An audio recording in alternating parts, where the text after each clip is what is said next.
বিসমিল্লাহ, আমরা বোট থেকে শুরু করতেছি আমাদের আজকের ঝর্ণার যাত্রা।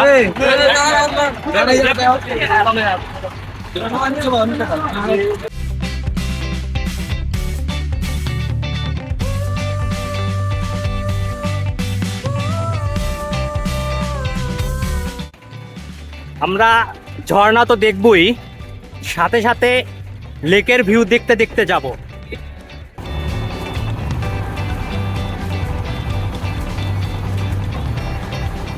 আর এখান থেকে যদি পাহাড়গুলো দেখেন,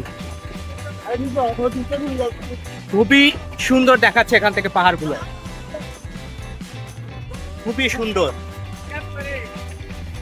এদিকেও অনেক সুন্দর লেকটা। মূলত ঝর্ণার পানিগুলি এখানে এসে এই লেকটা তৈরি হয়েছে।